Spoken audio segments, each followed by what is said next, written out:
नमस्कार, आपके साथ मैं सान्या जी। मृदुभाषी के खास सेगमेंट 2 PM शो में आप सभी का स्वागत है। रुक करते हैं देश विदेश की बड़ी सुर्खियों की तरफ। कोरोना की दूसरी लहर दिन ब दिन खतरनाक होती जा रही है। देश में शनिवार को 1,52,565 लोगों में कोरोना की पुष्टि हुई।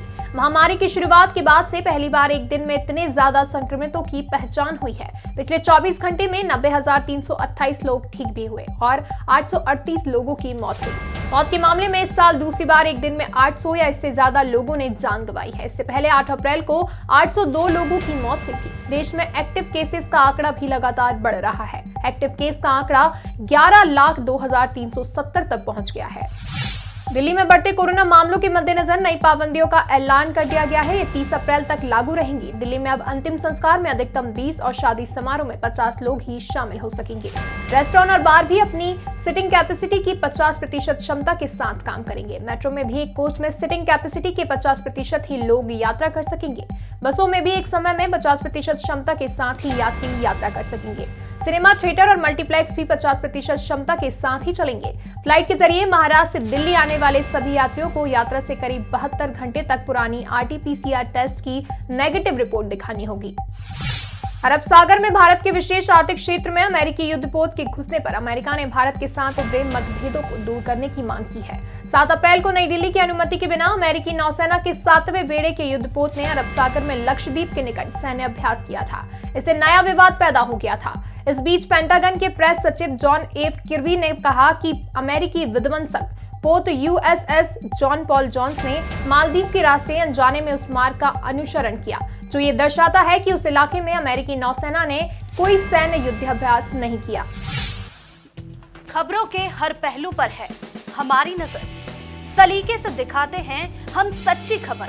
एक ही ऐप पर आपको मिलेगी देश दुनिया की हर खबर। हमारी सोशल वॉल के जरिए हो दुनिया से कनेक्ट।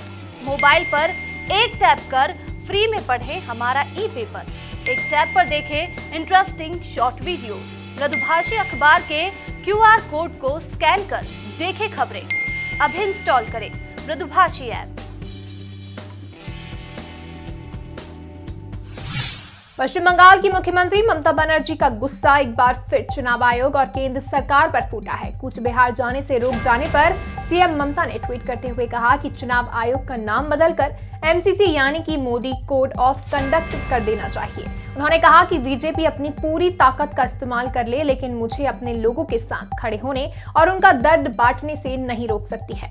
ममता के अनुसार वो मुझे कूच बिहार के अपने भाइयों और बहनों से मिलने से 3 दिन रोक सकते हैं। चौथे दिन मैं वहां उनके साथ मिलूंगी। पर्यावरण संगठनों ने ज्यादा विमान यात्रा करने वाले लोगों पर ज्यादा एविएशन टैक्स लगाने की मांग की है। इसके पीछे उनका तर्क है कि ज्यादा यात्रा करने वाले लोगों में दुनिया के चुनिंदा अमीर लोग शामिल हैं। वे लगातार विमान यात्रा कर रहे हैं, इसलिए उनका एविएशन एमिशन में भी ज्यादा योगदान है। ये ट्रेंड पूरी दुनिया में तेजी से बढ़ रहा है। पर्यावरण संगठनों की मांग के बीच ब्रिटेन और अमेरिका की सरकारों ने इस दिशा में काम करना भी शुरू कर दिया है। ब्रिटेन में पिछले साल भी इसका प्रस्ताव लाया गया था। ब्रिटिश सरकार एविएशन टैक्स की समीक्षा कर रही है। आज के शो में बस इतना ही। अगले शो में फिर मुलाकात होगी देश विदेश की बड़ी सुर्खियों के साथ। तब तक के लिए आप देखते रहिए मृदुभाषी।